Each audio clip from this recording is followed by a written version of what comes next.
Hello, I'm Kimberly Davis, and I am the Fiscal Feminist.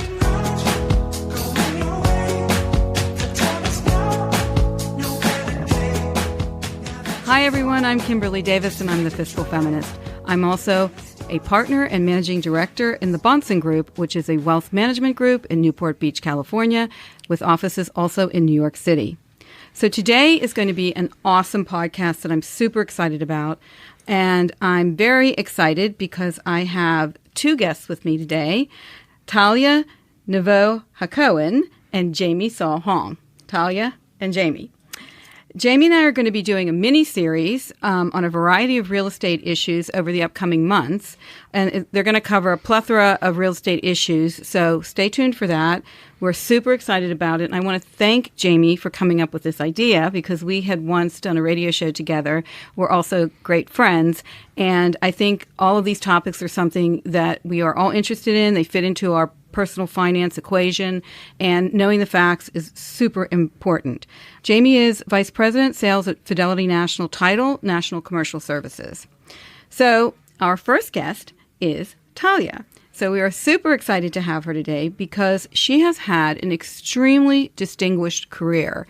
It is such a rich tapestry that I'm really excited about talking to her today because, you know, we have talked a lot about career pivots and so on and so forth, and how making those moves are often very difficult and how do you go about doing them. And honestly, you're going to love hearing her story. Currently, she is the Chief Investment Officer at the SABRA Health Care REIT. For those of you that don't know what a REIT is, it is a real estate investment trust, and we will be speaking to her about her position there and what she's doing in the senior healthcare market later on in the podcast. But I would like to delve into her journey. She has been an architect, an investment banker at Goldman Sachs, and an operator in the real estate market. So there's a lot to get into. So welcome, Talya. Thank you for coming today. Thank you. I really appreciate you taking the time to join us. So I want everyone to hear about your really rich journey, which is awesome. I was reading what you wrote when you sent it to me, and I was like, oh, come on. No, there's no way this lady did all of that stuff. So I'm just going to kind of turn that over to you to give us a little storytelling experience of all the amazing things that you've done and the geographical locations that you've been and why you've made those decisions. And I'll probably interject here and there with a comment or a question. Please do. I'm one of those people that have not had a simple linear path in their career.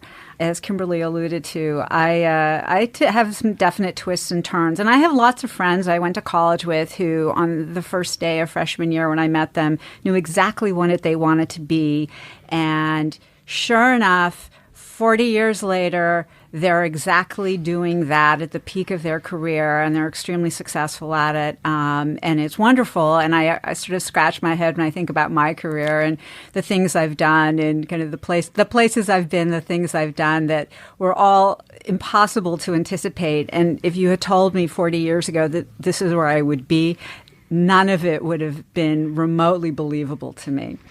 So I graduated college with an undergraduate degree in architecture, and I went to graduate school in architecture in New York, which is really exciting because I was I grew up on the East Coast, but I'd never spent time in New York City, so I was all psyched to be a New Yorker. So why did you pick architecture as your first kind of thing that you wanted to do? What led you to that? It's a couple of things. So it's a little bit of peer convergence, if you will. A lot of my friends were interested in architecture in school, and I thought it was really interesting. And I had always been good at math and science, and I had always been interested in art and art history and sort of that side of the brain. And architecture brought that together, and it was a very intellectual pursuit as an undergraduate, as opposed to practical. There was nothing about, we didn't take structure courses, and we didn't pretend to know how to build anything.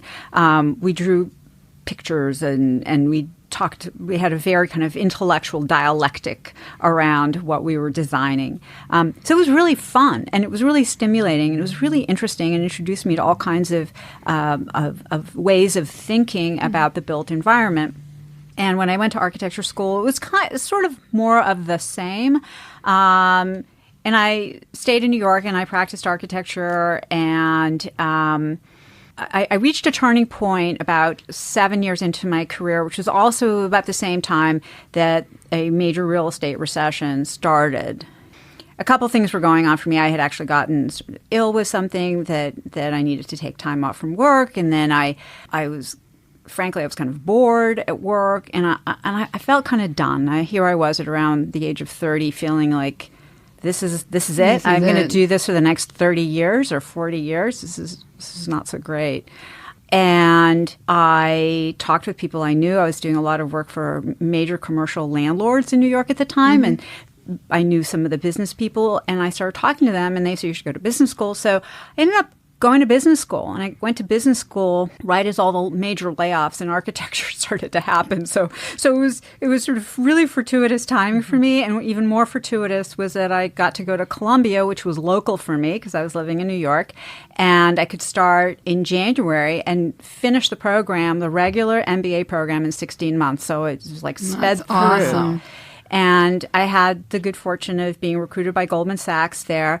I had never actually known anyone who was an investment banker in my entire life. That's probably a good thing, which is why you went to Goldman Sachs and interviewed, because they do work really hard. Yeah. And I just want to highlight one thing before you go on, because I think it's really important for our listeners to listen to what you just said.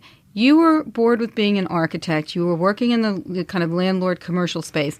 And you did, I don't know what year it was, but you did some networking or some talking to people that you knew.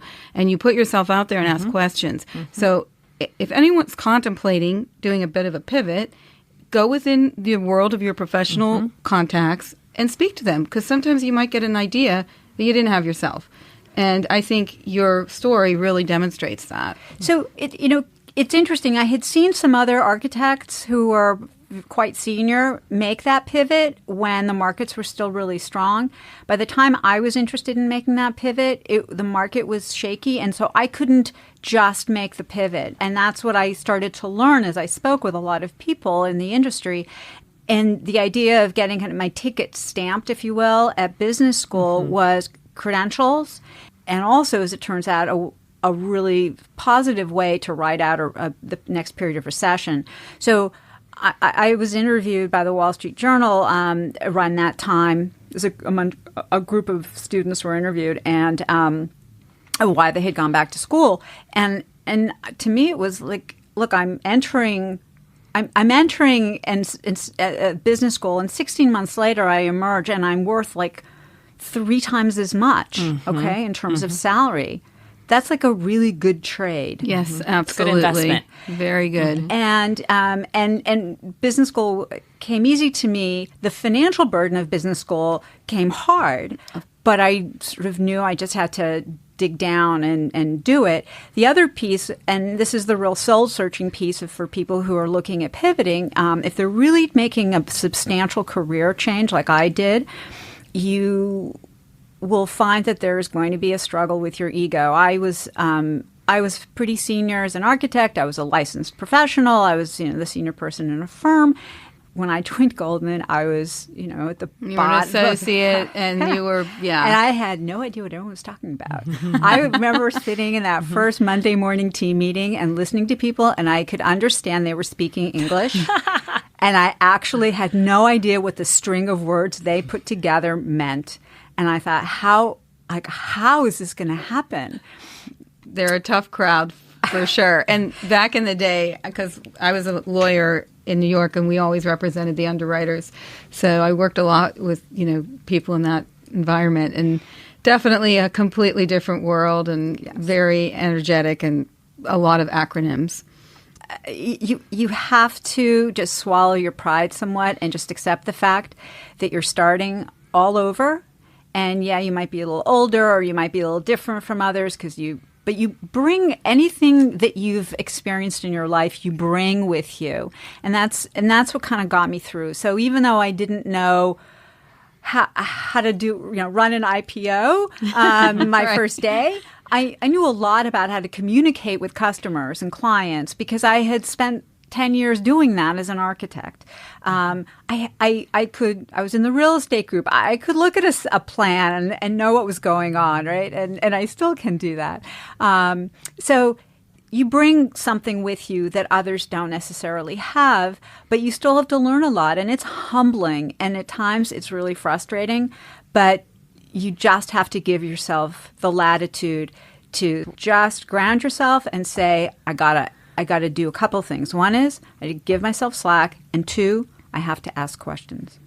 And the thing that... Very sound advice.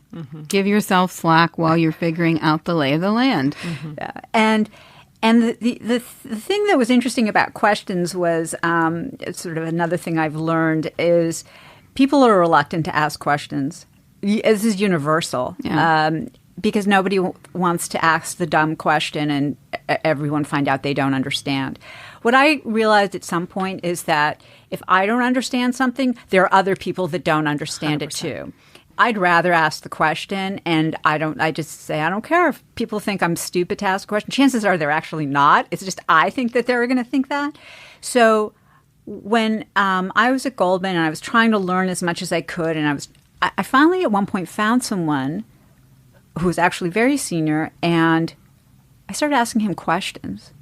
And he started answering my questions, and I realized that sort of ongoing feedback loop was incredibly important because the more I asked, the more I learned, the more I got ahead, the more I figured things out. And it was an unbelievable help to me because I was, on the one hand catching up, but I was also, I wanted to figure it out. And was he also like a mentor to you? Not really. He was just a resource. He was a resource. He was the senior person in our group, and I think he was a little older than some of the other people in the group, and I was older than most of the first year associates and second year associates and such. But I did have some mentors in the group, and eventually, and that was really helpful as well.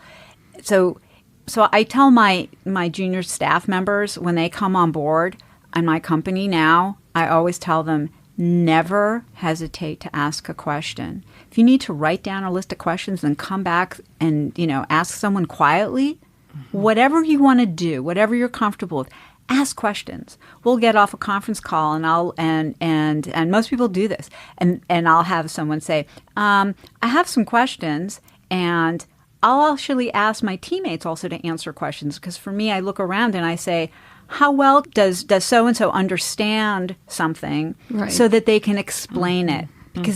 Because frankly, we learn by doing at work. And so understanding what you're doing, understanding whatever the regime is, whether it's a tax code or a structural issue, whatever it might be, if you understand it, you can explain it. You should be able to explain it in a way that someone else can understand it.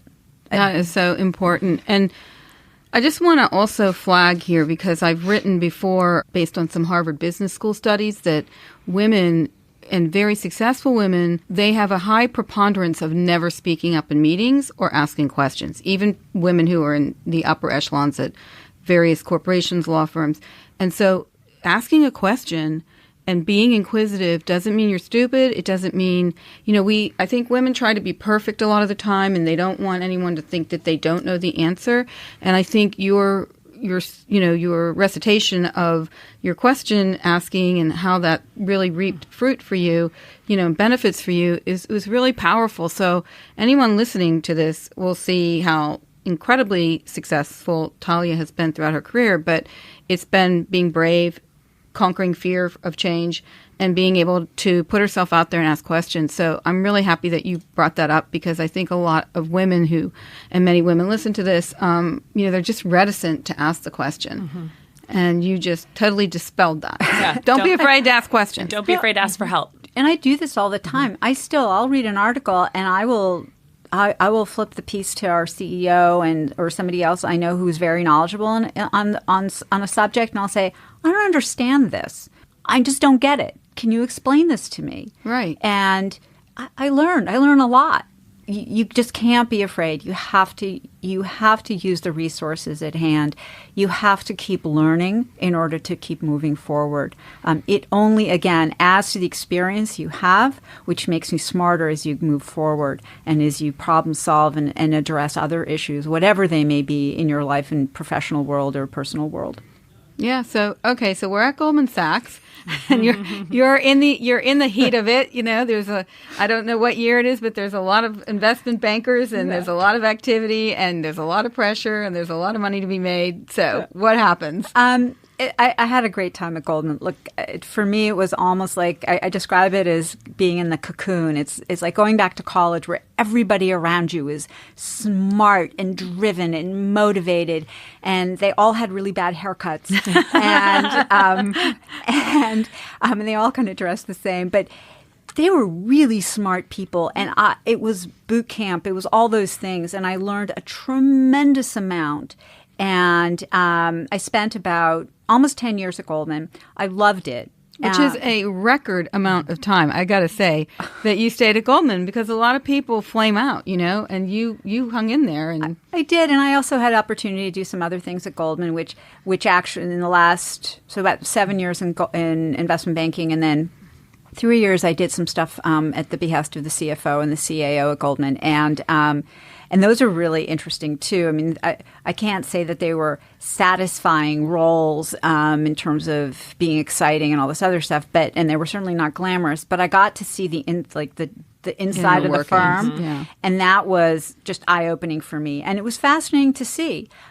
But after just about 10 years, I was just kind of ready to do something different, and I was just ready for change. I had planned on being at Goldman for 4 years, and it was just about 10. So I called up several people I knew, and I said, look, I think it's just time for me to do something else. I just want to try something else. And I had always thought that I would go into the industry, which is go work at a REIT, because I realized things about myself, because I really took stock of what it is I like to do. And I realized I didn't like being a jack of all trades and having very little depth in many, many subjects. I really wanted to be more of an expert in a subject.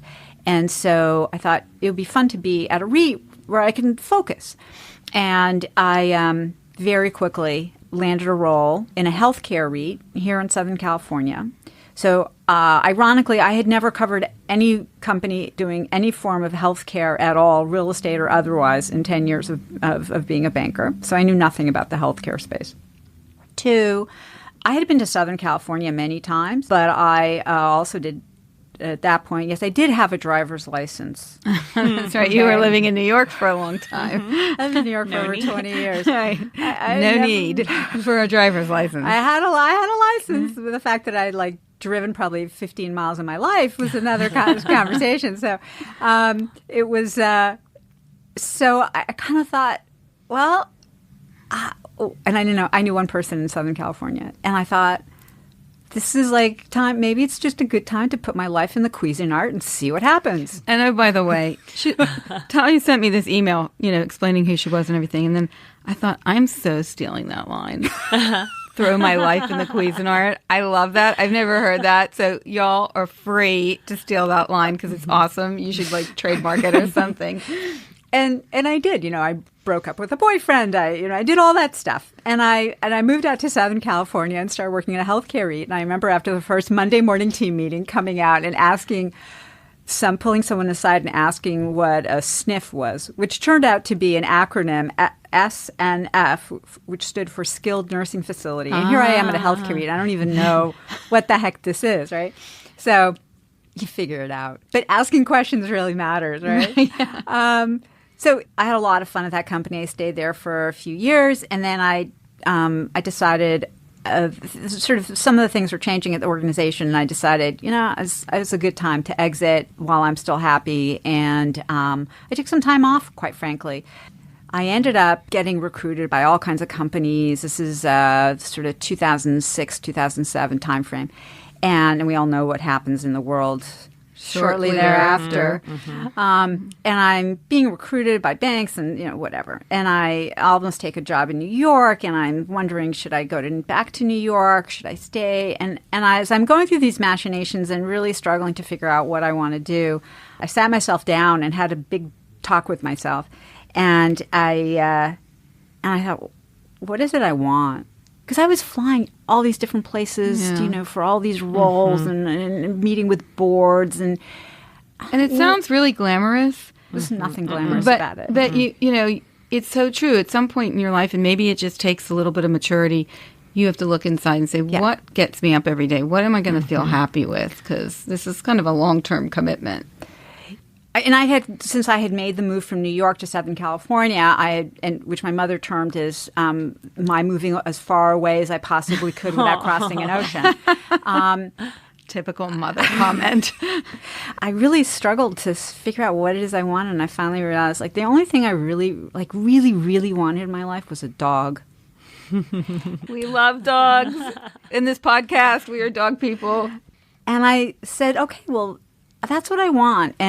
And so I started looking for a dog to adopt, to rescue, and I ended up rescuing a dog. But what it did was this sort of mission to find a dog to sort of create my little family started forcing a series of decisions. So it started forcing a decision about where I was going to live. Mm-hmm. And I decided, since my apartment in New York, I had a co-op they still owned, and they didn't take pets. Guess I'm selling that. And guess I'm staying in Southern California because this would be a far nicer place to have a dog. And it just started everything happening. And literally got the dog. I bought a house in Southern California in Newport Beach. 4 months later, I met the man who became my husband. My dog and I adopted him. And you got permission from the dog. You had to talk with the dog and said thumbs up or thumbs down. It all sort of just happened. It's as if you go through a door. For me, it was I went through a door and made a decision that was really important to me, and everything unfolded in a way I could never have imagined. As this was all happening, I was doing some consulting work here and there. Eventually, I actually did get recruited by a private equity firm in New York, and my husband and I decided that, well, this could be an interesting couple of years. We go live in Connecticut, and you could commute. The dog has a place to run around, or we all move there and we rent out the house here, whatever it might be. And so I ended up going to work there. I ended up very brief role for me, but as much as that might be, you'd think that that's a negative, or I would think that's a negative on my resume, I also thought, I never worked in private equity, and I was working in private equity in an investor relations role, which was not the right role for me. I seem to have been the only person who realized that. But I gave it a whirl. I tried it because I thought it was, try something. Yeah. And I did it starting in mid-2008. Yeah. So I was there the day that Madoff got all this. That's a whole other podcast. And you're investor relations. Yeah. Oh, so you're talking to the people. Yeah. Exactly. And it was a real estate fund. So but it had investments. There were investments that were commingled with other things. It was basically a circus in so many ways, but the world was a circus, right? Mm-hmm. And you just didn't know. And we were in the middle of fundraising at the time. If there was ever a crucible to be in private equity, I spent 6 months. I learned so much. Mm-hmm. I got such a flavor of what it's like, and what it's like for investors, what it's like internally at a firm, how they make decisions, how they don't make decisions, how they think about mark to market, what's the psychology around this, how do you manage through a process. Anyhow, for me, it was an incredible learning experience. It was exhausting. I was commuting every week for 6 months. But I made the decision early on that it wasn't the right place for me. They asked me to stay on. So I stayed on for 6 months. And when I finally left, I came home, and 6 weeks later, I got a phone call from the Department of Family Services or something in Massachusetts, that there was an issue in my mom's house. I had an older sister who was disabled who lived at home. So I had a 6-week break, and now I had to be fully engaged with dealing with figuring out the situation for my mother, who was elderly and who was suffering from dementia, which she had been hiding quite successfully. Quite well, which they can do for a while. And enabled by people who were helping with my sister who lived at home. Mm-hmm. And it had gotten to be essentially an unsafe environment for a variety of reasons. So suddenly I was thrown into that. I know that many of your listeners who are of a certain age are starting to grapple or thinking about when they're going to have to grapple with dealing with older parents, whether their own or their in-laws or other relatives. And that is me. I mean, I wrote an article called The Sandwich Generation because the responsibilities, I'm an only child. My parents live in Pennsylvania. I live here in California. And, you know, we have some similar problems with my mother. And my father is still alive, thank God. And, you know, but it is really a challenge. And it is a complicated challenge because there's no guidebook or rule book about this. And you don't want to do anything to have their life not be as dignified and as fulfilling as possible. So what you are about to tell us is very near and dear. Our parents are living longer than, you know, my parents' parents did. So this is like a kind of a new issue.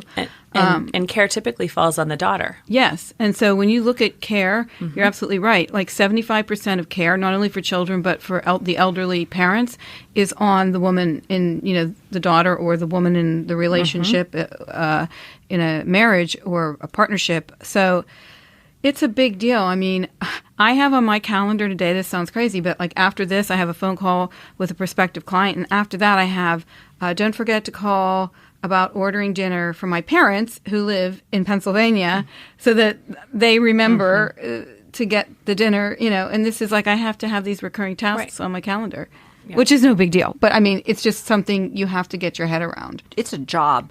Yeah, it's a full-time job. It's a full-time job. And when you're far away, the scariest thing is what you don't know what's happening. And I have a nurse that goes there twice a day, but my mom can be very difficult. And sometimes, you know, like apparently, you know, the nurse went there last night to do the dinner. And my mom was like, I'm not doing this. I want to go out to dinner. And, you know, she was like accusing the nurse of all kinds of crazy things, which I won't even go into because they are just a little bit out there. Far-fetched. But it's very interesting.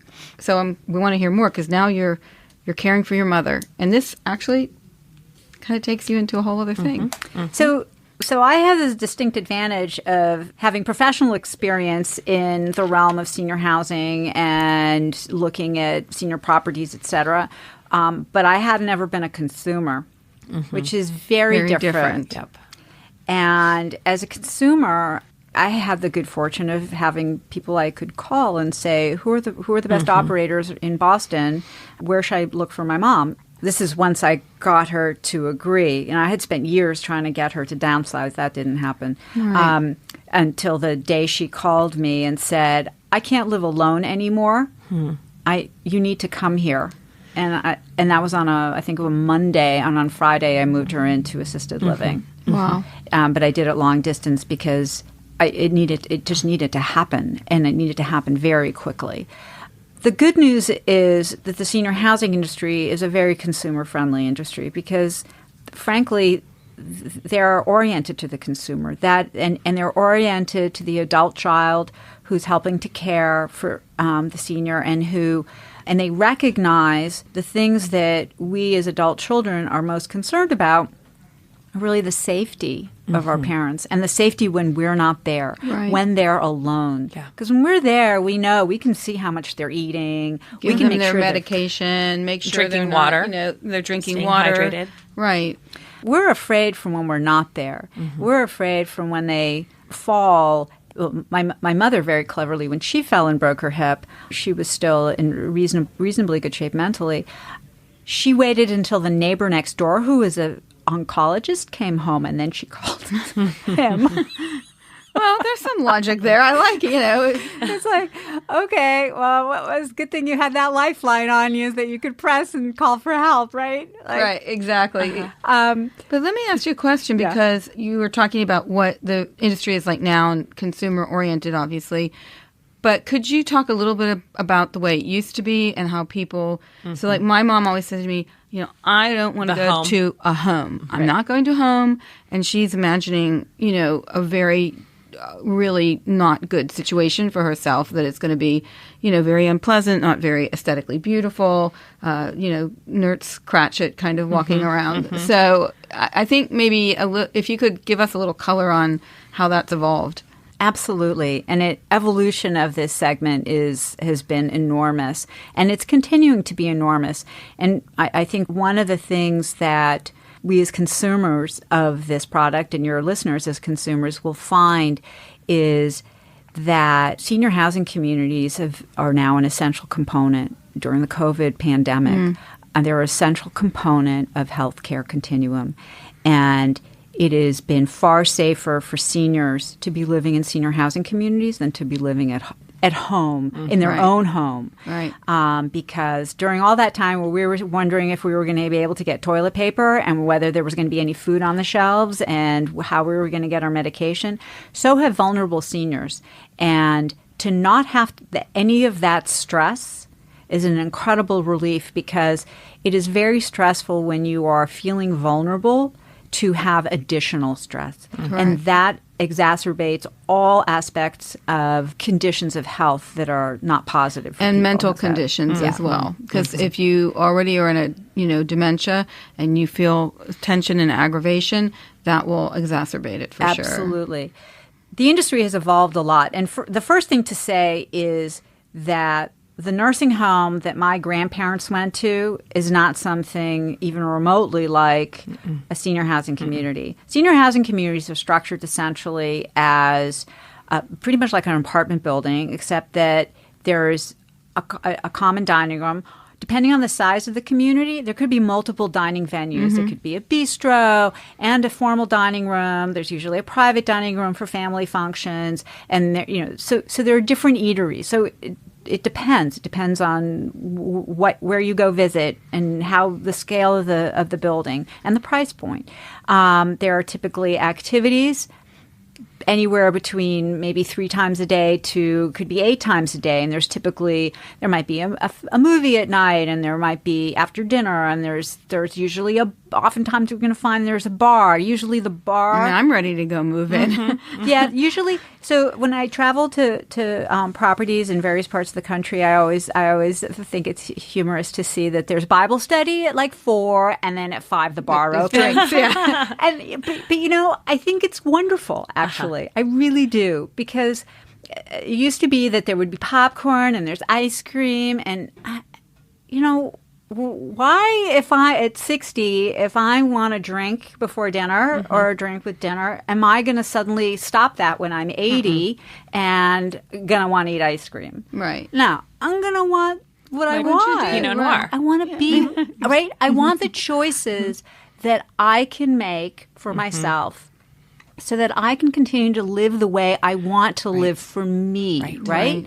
And I think the big fear of institutional living, like the home, is that your individual choice is taken away from you.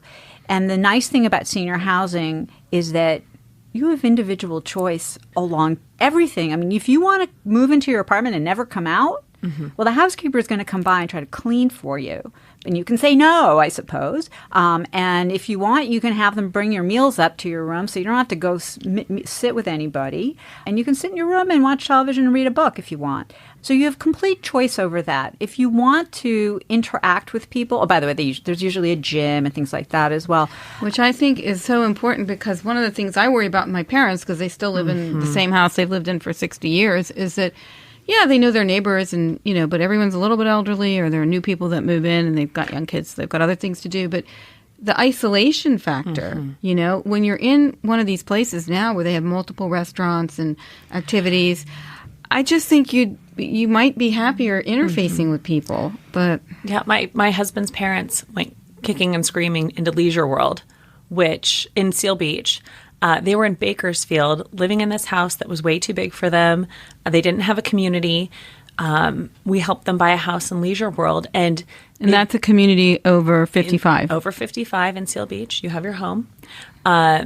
They have found friends. They won a ballroom dancing award. Oh, wow. They play golf every day. I mean, they have a new lease on life. It's amazing. But Talya, will you talk about, because when we talk about seniors housing, it's a broad brushstroke for many different levels of care. Can you talk about kind of if you need a lot of care, and then all the way to skilled nursing? Sure. So I will tell you, to just pile on what you just said, Jaime, my mother was starting to have delusions while she was living at home. A lot of eating was an issue. She moved into assisted living, which was really a very light level of care because she didn't need real care.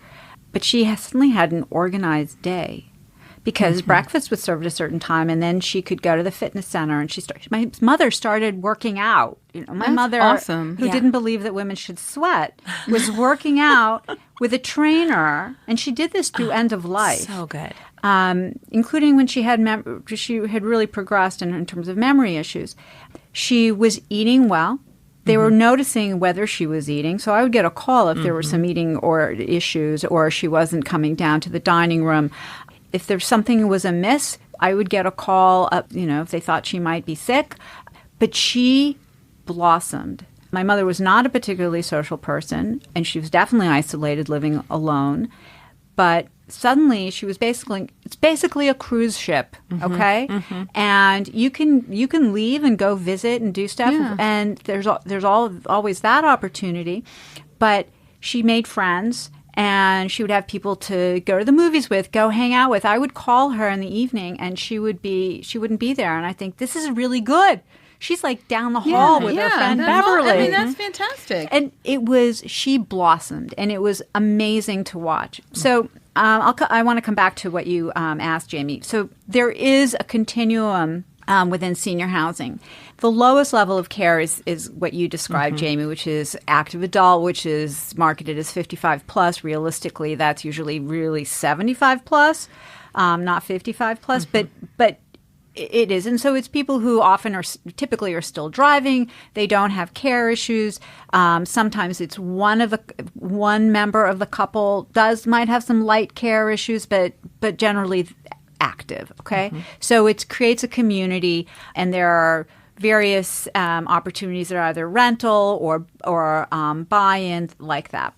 The next level, which is kind of similar but has evolved somewhat since the 2008 recession, is independent living. Independent living used to be what active adult is, but independent living has evolved somewhat. Independent living allows you to be assumes you're independent. So there's also state regulations around these definitions, by the way. Right. So independent living, you're active. Sometimes you still drive, and have a car. Often not, but the facility itself doesn't provide clinical care, but there is typically a home health care agency, with which you can contract to have whatever care you want. So they would send nursing staff in or whatever you needed from the medical perspective. This is the same if you were at home. You would have had the same thing. But here you're essentially an apartment building with others, typically with full dining, which active adult won't have because you're still cooking for yourself. But here's full dining. There's some activities. There's maybe transportation to appointments, maybe coordination of appointments for you if you need that, and access to care. And during the pandemic, a lot of operators provided telehealth services for their residents so that their residents could access health care on a safe basis. So they didn't have to come into contact with clinical care providers unless they needed to, right? So it was the first level of triage. The next level is assisted living. And assisted living, usually you move into assisted living if you require some help with what are called ADLs, activities of daily living. And those are things like eating, bathing, toileting, dressing. You might need help in some, all, depending on level of severity. And you often have other clinical issues, like other health issues. You might have congestive heart failure. You might have diabetes you need to really manage more carefully. And there is clinical staff at the building to help with that. Now, you're still living in an apartment, whether it's a studio or a two-bedroom apartment. You're not in a hospital bed or anything like that. You still have a very nice You have your own furniture, whatever you want. You want to have beautiful, the furniture from your house. That's what you have. Whatever you furnish it as you wish. Oftentimes you can get drapes and carpet that you want, whatever. It's your home. And the idea is it is your home, and you still have, again, control of your environment. You typically have some sort of pull cord or some lifeline that in case something happens, you can press a button and someone can come help you. But you have access round the clock typically to medical care if you need it. So there's a nurse. Right. There are certified nursing assistants that will come by and help with medication management to make sure you're taking your medication on time and as needed.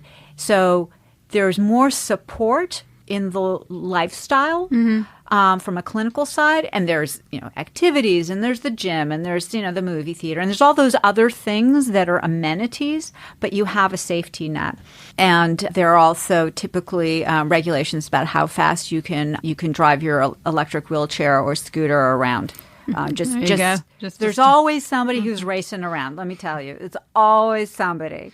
And there's, by the way, there's always a mean girl table. Of course there is. Of course there is. Always. Kind of like the mean girls never outgrow They never go away. And so that's assisted living. And the next level of care, which is a pretty high level of care, is typically called memory care.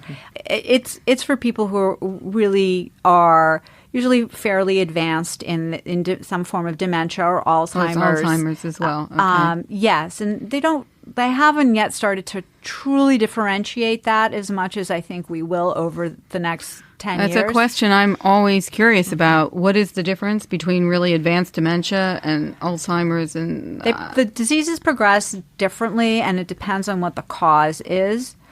That's probably where my clinical expertise ends, and I don't want to say things that are incorrect. So memory care is a high level of care. Now, a lot of times you'll have senior housing communities that will have more than one level of care. Let's say you're a couple, a husband and wife, let's say, and then you move in and you both need assisted living at the time. But one of you progresses further and really needs more memory care. So either you can both move into the memory care, or you can each one remain in assisted living and one remain in memory care. But you're in the same building. It's just through some doors, right? It's a way to keep some level of stability in people's lives as change occurs, and the fear of change it becomes a really substantial issue for people it's huge as they decline. Yeah, it's a sense of loss. I think that people experience a loss of independence, a loss of free will, a loss of control, and it's scary whether they cover up or they show it. I think that's challenging. It's absolutely reasonable. I mean, we are all independent adults. Everybody's been, very active in their lives. I look back at my parents and how they were, and, it's very hard to rationalize that in yourself if you are still aware of, my mom knows she has memory problems. Like she'll say sometimes, I have short-term memory problems, and, she's aware of it. So it's very hard to, I think, rationalize that as the person who's going through it. And to grasp that you're getting older and that you might need help. I mean, planning ahead of time. We didn't even talk about the costs and how to plan for the costs of senior housing. That's a whole other thing. I mean, obviously, some people should get long-term care insurance. It is a little bit expensive, but I think for people who cannot self-insure, i.e. have enough assets in retirement to be able to pay for that themselves, you have to have some backup, or you need to have a conversation with your children and figure out how that's going to look for everybody, because it will ultimately land on their doorstep. But one of the things I wanted to touch upon was, so we're talking about the consumer side of it, and then there's the investment side of it. So, because we need to wrap up it shortly, but I don't want us to miss out on, as an investor, you are considering certain things. And then the other thing, and I would like you to kind of talk about, and then the other thing is, how do these REITs compare to other REITs that people could invest in? I think senior housing as well as skilled nursing are both incredible investments.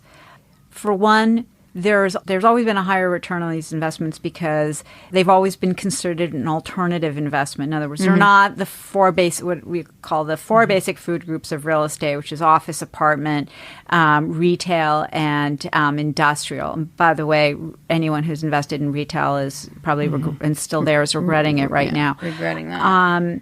But there is a real shift occurring because the key industries in our country right now are moving away from what I just described, particularly through COVID and the impact COVID has had. So the healthcare industry is one of the largest industries in the country. Senior housing is a piece of it, but we spend more than 18% of our GDP on healthcare. in total. So there you go.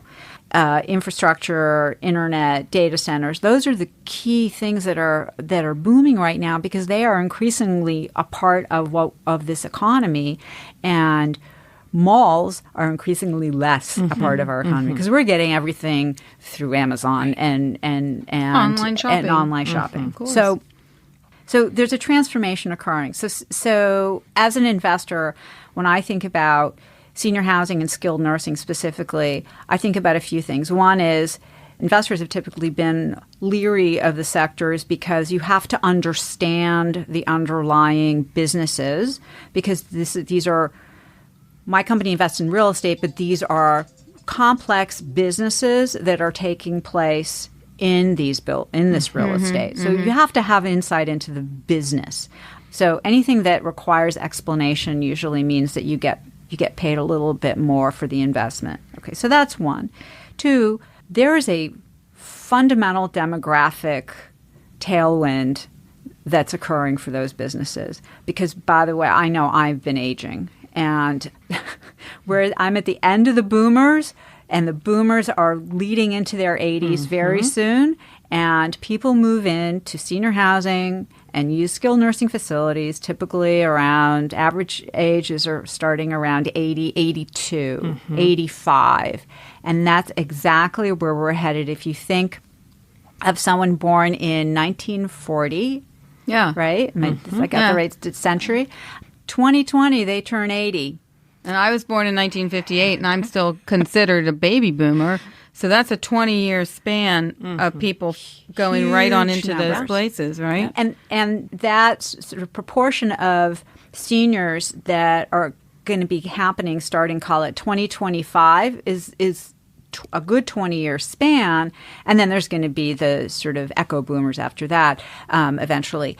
So I don't have the precise stat for you here, but we know that right now we don't have anywhere near enough units of senior housing in this country to accommodate all the people who might move So in. demand is not going to be a problem. Demand is the easy part. Supply is the problem.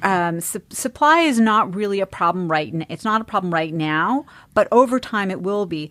But it's also because we started building senior housing really seriously 30 years ago, and certainly 20 years ago, there was a big boom because everyone saw it. Oh, my God, all these people are getting old and they're all moving in. Well, they're now moving in later, by the way. They used to move in at like 75. Now they're moving in more like 82, 85. Because we're all living longer with more chronic conditions, but nothing we're dying of, okay? Which also means – and that length of life is going to continue to increase as our sort of peers can age into that phase of their life. So there is an absolute tailwind. What's also happened is the taste and the amenities and the design and the space that the silent generation might have wanted are not the same as the boomers. The boomers were the ones who we burned our bras and we went to Woodstock and we want bands. It's not the Elvis impersonator that's going to show up, but we're going to want choice. And we're going to want a different kind of space and all this. So there's been an evolution in the way senior housing properties and communities are being designed, and that's ongoing because tastes have evolved. So I think there's quite a bit of senior housing stock in this country, which is probably going to go away because it's somewhat obsolete as newer properties have been built and continue to be built. There are excellent operators across the country. It is still a very local business, and that's when I said earlier that it's very customer, consumer focused. It is because ultimately the people at the building are selling the services that they're providing to the people in the area where they live. And the employees are from that area. The people who move in are typically from that area, unless they're, the adult child is having mom and dad move closer to where the adult children live. But oftentimes we're seeing people stay in the same community where they have spent their life because they want to be near their friends, whether they're living at the senior housing community or they're living at their house or they're living wherever. Right. They want to still be in places that are familiar to them.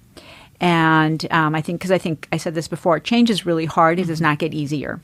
So if someone wanted to learn more about the REIT, the SABRA Health Care REIT, how do they do that? We're a publicly traded company. We have a website, and there's a fair amount of information on what we do and how we do it there. As I said, we invest in skilled nursing as well, which is also no longer the concept of the nursing home that we all think about. It is typically a place where people come and recover and rehabilitate after typically a hospitalization. So it's much more focused on short stay and then discharge to home. And home could be independent living, or it could be the house you raised your kids in, or your daughter's house. It could be wherever. But those are the two areas where we focus our investments. We have some additional investments, including specialty hospitals and such. And are these packaged in one REIT or it's one investment? REIT. So you have one REIT. And just briefly, could you explain exactly kind of what a REIT is and how people get return and cash flow, because they are cash flow. Absolutely. They give you a lot of good cash flow. So a real estate investment trust is a IRS tax concept where a real estate company that complies with certain rules can be relieved of federal income tax to the extent that they meet certain thresholds. One of those thresholds is the distribution of a sizable portion of their taxable income in the form of a dividend to stockholders. So the summary of that is REITs typically pay a significant dividend to their stockholders. Now, their stockholders receive that dividend, and it is taxable, but it is only one level of taxation, not at the company and at the shareholder level. So it is a good source of recurring income, higher dividend income that you might substantially higher than if you owned bonds. Well, especially in this environment. Oh, yes. Yeah. And that's sort of why it's often held by investors, by older investors, right? As because part of they are needing their portfolio. cash flow to live in retirement, Yes. and so this is a really good REITs. If they're good, solid REITs, and you can get the information about them, and you get to a certain level of security in your own mind about it. They are a great source of cash flow for your portfolio. They're a great diversifier. It's very hard to find a lot of diversification now. Equities are paying more yield than stocks or than bonds are. So this is a nice alternative that you can add into your allocation. We've gone a little over time, but your story is so interesting that I think it's so compelling, and I wanted everyone to hear your story, not only on the investment side, but like what you've gone through, because you are just like a shining beacon of not being afraid and conquering whatever fear and anxiety you have about change, and just kind of letting life take you with some great choices and hard work to a fulfilling place. So if there's anything that you want to leave our listeners with that you could give them as advice, I hate to put you on the spot, but just, a one-liner about, because I got to believe that during all this stuff, you were feeling some anxiety and some fear, but yet you conquered it and you channeled it the right way. And I think a lot of people, when they get fearful, they get paralyzed and then they just stop all progress. But whatever it is I would like you to share, because I think you are a very wise woman. Thank you. I'll share with the audience one thing that I share with my friends, and I learned this eventually after many years of working. I used to look around and I'd see people get promoted or whatever, and they had somebody who was championing them, and I thought, like, why isn't, where's my person, where's my rabbi? We used to call them rabbis at Right, Goldman. yeah. And I finally realized, no, I have to be my own rabbi. I have to champion myself, because if I don't seek out opportunities, if I don't seek out relationships and contacts and, network, whatever you want to call it, and if I don't make bold steps and try things, I'm going to stay exactly where I am. So my advice is be bold, try things, don't be afraid. Even if it's trying something that you're going to be really bad at, like step class, try it. Because if you're really bad at something, you have the opportunity to get better at it, and you'll never know unless you try. And you might find that you love it. Absolutely. Wiser words. This has been so awesome. You're going to see this lady again because we're doing our own mini-series. Who knows? We might throw something in other than real estate. You never know. Just to keep your interest peaked. There's a lot to talk about. Oh, my God. We could even talk about completely non-financial things. So I really want to thank you, Jaime, for thinking of all this because this is awesome. And I feel like today I have delivered the goods to my listeners with this interview with Talya. I mean, you're just such an interesting lady. I am just so happy that you took the time to come here today. I can't thank you enough. I am very excited to listen to this, and I hope everyone hung in there and listened to the end because this is some very interesting information. And it is possible I might ask you to come back again because I think there's so much more that you have to offer our listenership. So thanks very much, ladies, for coming today. And on that note, I will wrap it up. We will come together again in the next week or two. Thanks for listening. I'm the Fiscal Feminist. The Bahnsen Group is registered with Hightower Securities, LLC, member FINRA and SIPC, and with Hightower Advisors, LLC, a registered investment advisor with the SEC. Securities are offered through Hightower Securities, LLC. Advisory services are offered through Hightower Advisors, LLC. This is not an offer to buy or sell securities. No investment process is free of risk, and there is no guarantee that the investment process or the investment opportunities referenced herein will be profitable. Past performance is not indicative of current or future performance and is not a guarantee. The investment opportunities referenced herein may not be suitable for all investors. All data and information referenced herein are from sources believed to be reliable. Any opinions, news, research, analysis, prices, or other information contained in this research is provided as general market commentary. It does not constitute investment advice. The team and Hightower shall not in any way be liable for claims and make no expressed or implied representations or warranties as to the accuracy or completeness of the data and other information, or for statements or errors contained in or omissions from the obtained data and information referenced herein. The data and information are provided as of the date referenced. Such data and information are subject to change without notice. This podcast was created for informational purposes only. The opinions expressed are solely those of the team and do not represent those of Hightower Advisors, LLC, or any of its affiliates. Hightower Advisors do not provide tax or legal advice. This material was not intended or written to be used or presented to any entity as tax advice or tax information. Tax laws vary based on the client's individual circumstances and can change at any time without notice. Clients are urged to consult their tax or legal advisor before establishing a retirement plan.